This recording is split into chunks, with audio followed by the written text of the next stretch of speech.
Hi, everybody. Welcome. So glad you're here today with us. We'll be here for about 30 minutes, and we're chatting about different topics every week, things that are kind of spiritual, esoteric, metaphysical, whatever. And we're so glad everyone joined us. Thank you. And today our topic is, and then let's see, what else is there to talk about? Oh, we're gonna post it on YouTube, and so everybody who watches us on YouTube, welcome, and be sure to like us, and you can subscribe to our weekly videos. So off we go. Today we're talking about love, and I thought of this topic yesterday after I was watching Dr. Eric on his interview, and for those of you who aren't aware of Dr. Eric Pearl and the reconnective healing, we'll put a link at the bottom of the on the YouTube video so you can check it out. But yeah, he talks about love, and it just got me thinking about love. And years ago, I belonged to this, or I would subscribe to this group. I think it was called Love and Above, and her thing was about vibration, and the vibration of love was like over 500 kilohertz or something, like whatever measurements they use for vibrations, and how just loving everything is in the universe, how I think the universe is, um love is like the strongest force in the universe, I guess. And it holds, it's the essence of everything that we are, our compressed energetic beings here.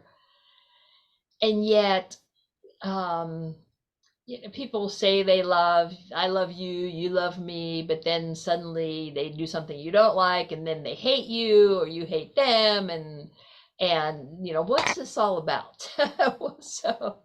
So anyway, I thought I'd have a discussion about this today because love is so powerful and it makes us feel so good and so crazy and everything, but it also can make us feel full of fear and hate and anger. So let's take it away, shall we? Who wants to go next?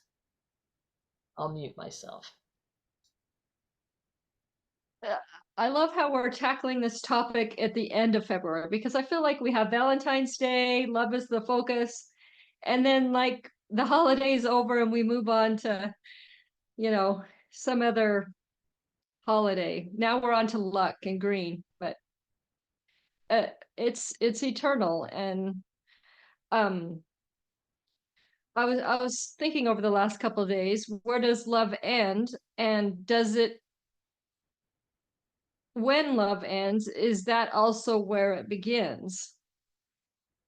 And in a way, that's probably true if you're thinking of it going in and out, kind of like where one door opens and, when one door closes, a window might open, but um, our experiences, uh, you know, we're learning about love on a daily basis.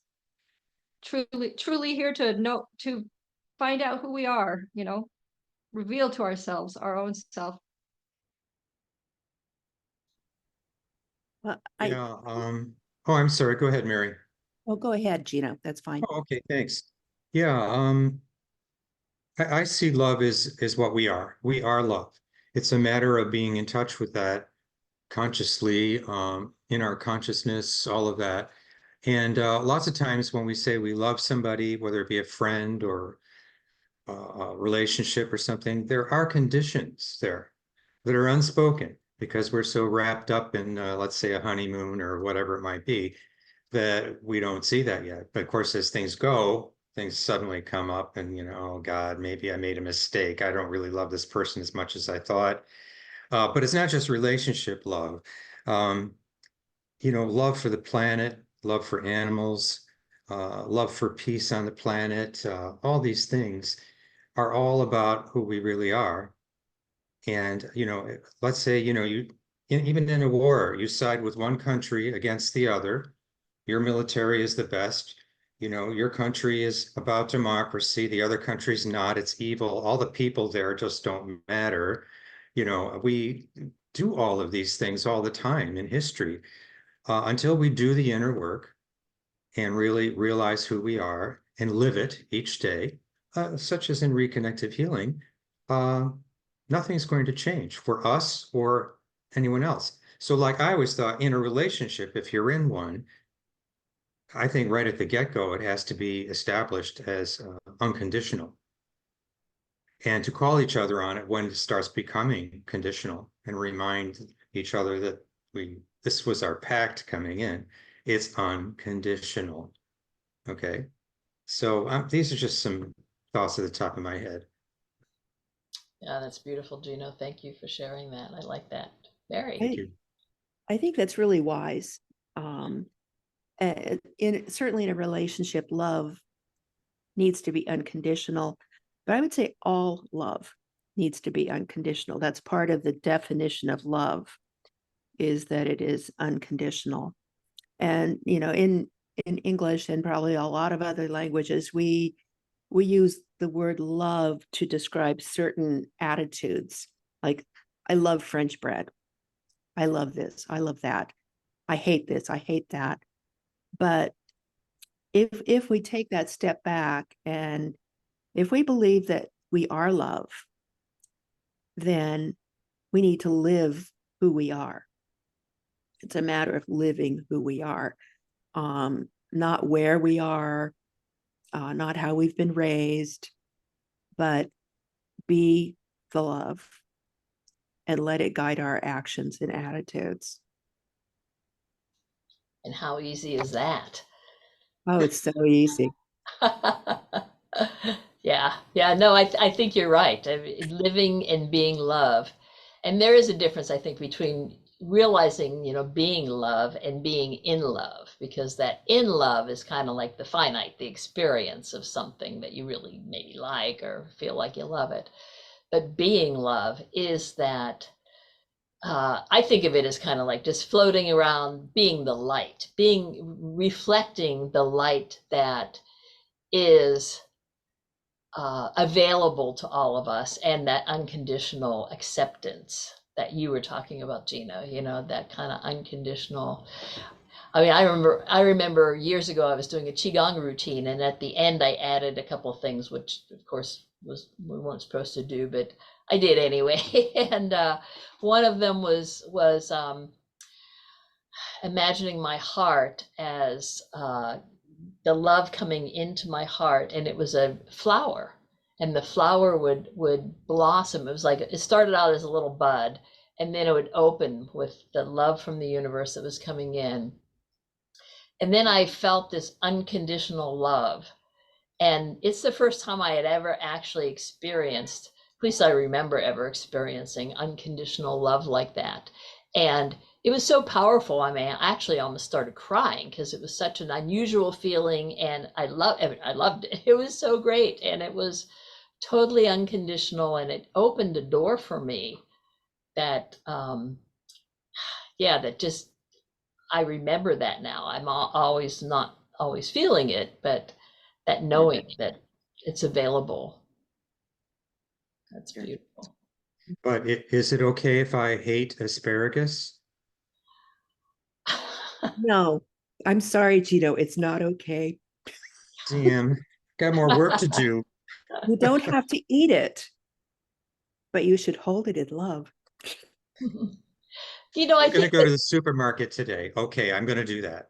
Okay. I think actually, Gino, and you're probably just joking around, I would imagine, but hating asparagus, it is, because it's that experience of, you don't like asparagus, and that's okay. But keeping it in context, I think, is really. Yeah. Yeah. These words. I wanted to jump in and just, this is a little bit of a different tack, but it goes back to the language that we all speak, this English language.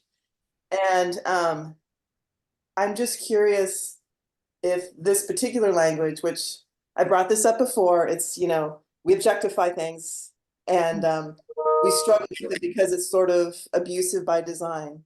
So I'm just wondering, and that's the invitation, right? I was born with this language that sort of objectifies things, and it creates this interesting sort of struggle with words like love. And I'm so curious as to how other languages would describe what love is. And I'm just wondering if the English language and maybe other languages, it's a little bit more of a challenge. It's just something I just opened up to just now listening to everybody, because you're all doing such a beautiful job. And love happens to be this word that we have, and it means something different for every single person on the planet. and we focus on it and focus on it and focus on it, and we want to just frickin' understand it. Just, can somebody just please tell me what love actually is? And I just wonder if language is just making it a challenge for all of us. Anyway, yeah, I just I need to know how it is in other languages. For instance, the Native American languages, which don't have nouns or objects, everything truly is experienced as a relationship. And when I'm hearing everybody today, when I hear all of you trying to describe what love is, what you are describing is different kinds of relationships, right? Anyway, I'm just leaving that open-ended as an exploration and as a perspective that I find interesting. Well, I think Western languages are always this subject, verb, object, but I don't know about other language families. And it might say something about the way we are in Western culture, being burdened with this grammatical form that always makes something the doer and something the receiver and the direct object. And, I don't know. Interesting question. I wanted to just say, I love what everyone's saying, and I can a little bit of what everyone said, I've thought. And my first thought about love is that the word means different things. Penny, is it the love? Are you talking about love for someone? Are you talking about we are love, which is, what Gino said, and that's what I had thought, that we are love. For myself, the unconditional love only comes when I'm with animals. I find that really difficult with another human being. I mean, it's just, we're so finite. We're so, full of so many different beliefs and ego things and stuff. So, but I did want to say that in Italian,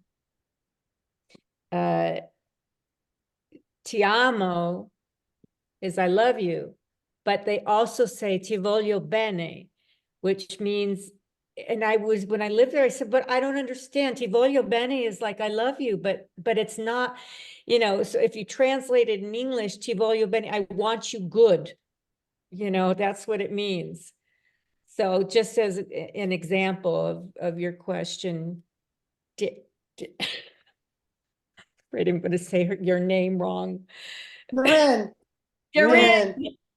To what you had said about that, it made me think about that, about in Italy, the two ways of saying that I really care about you, or I have a deep feeling for you, is, two different ways they say it, so.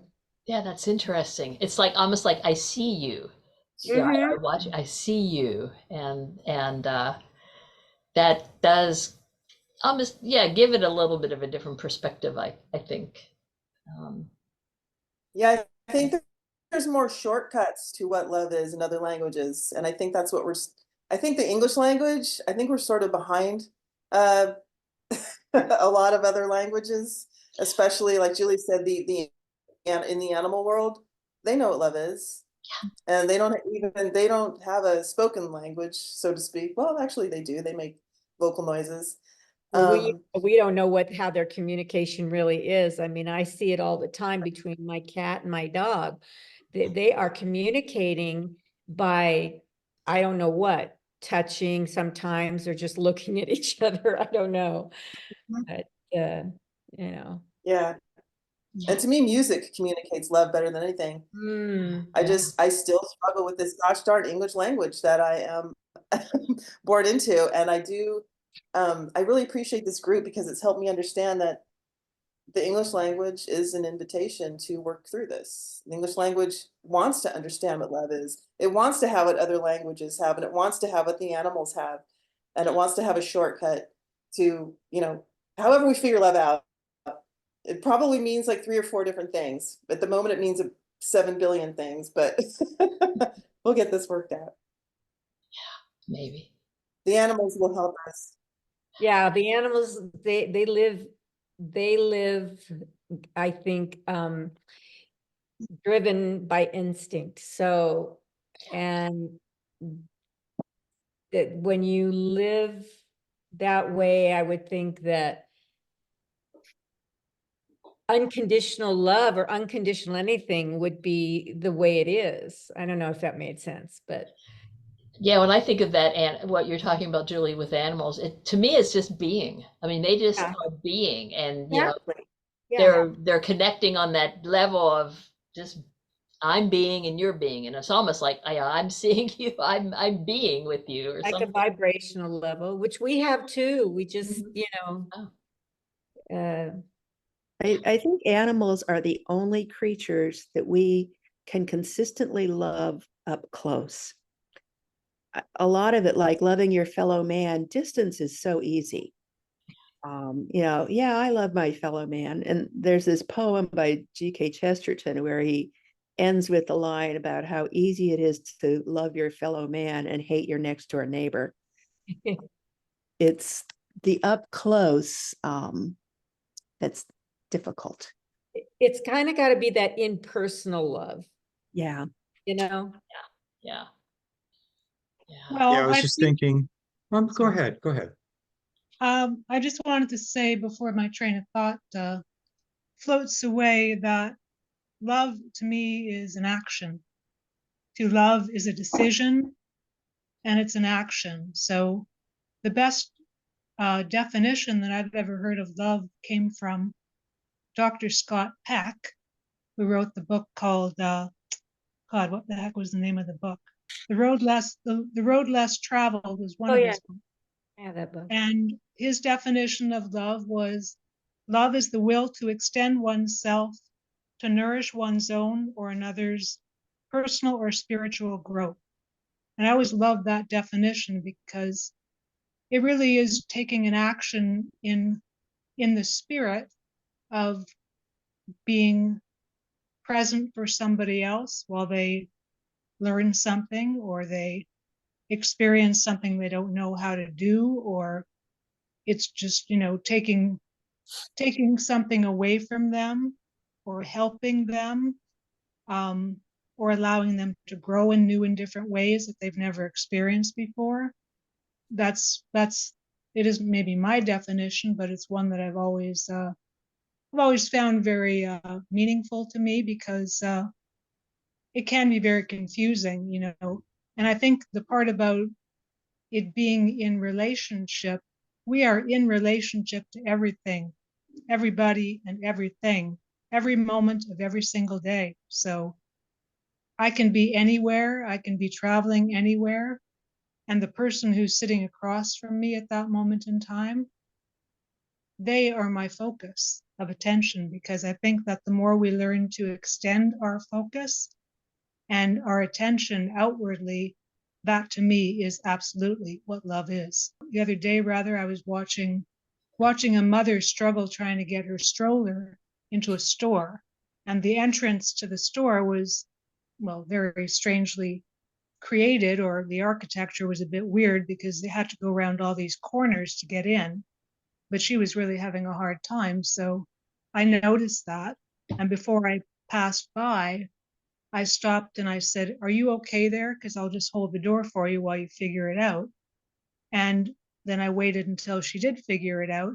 And somebody else on the other side, where the other door was there standing to open it for her so she could pass through the next portal.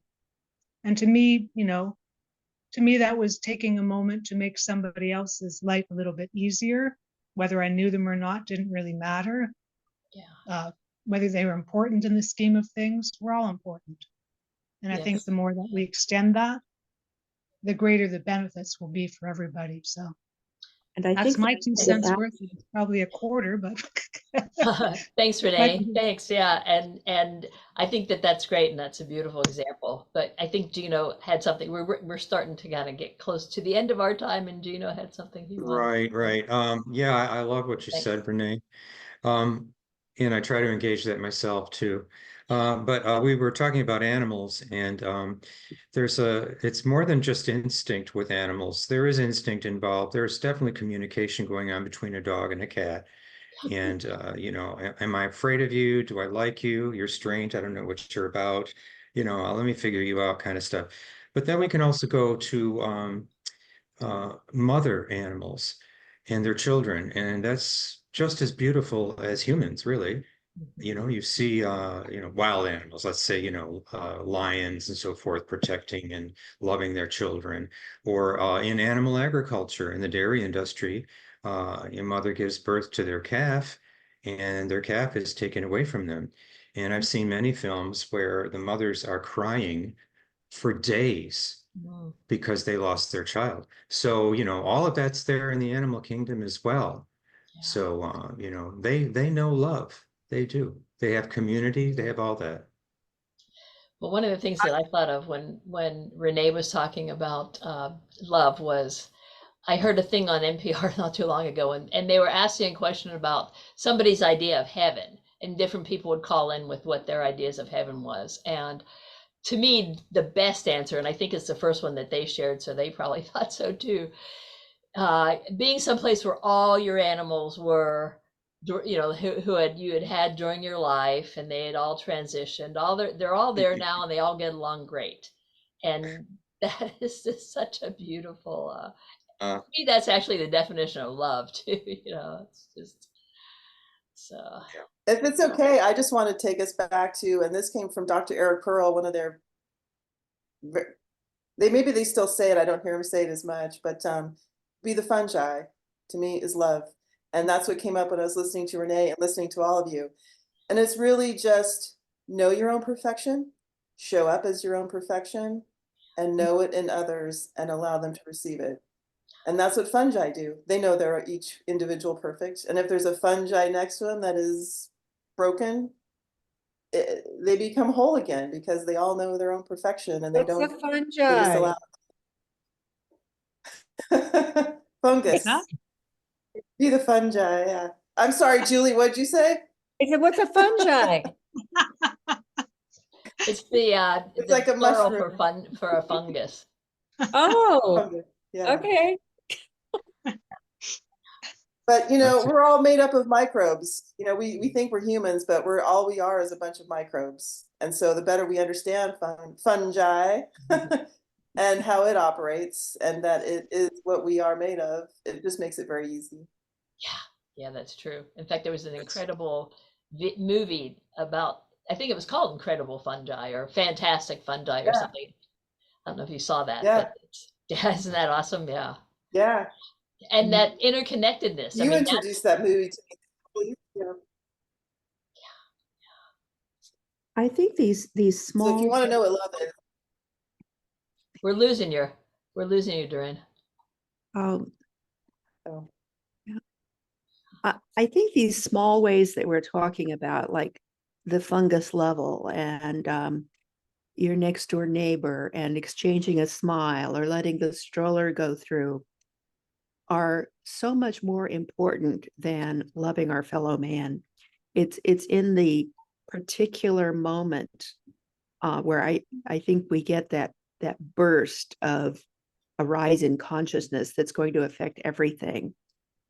More so than, a world peace initiative where you have big meetings, and as soon as you have a meeting, there's an ego involvement, and just be the love. That's Yeah. I just have to interject real quick. I remember during the Vietnam War, it went on and on and on, and we just couldn't end it.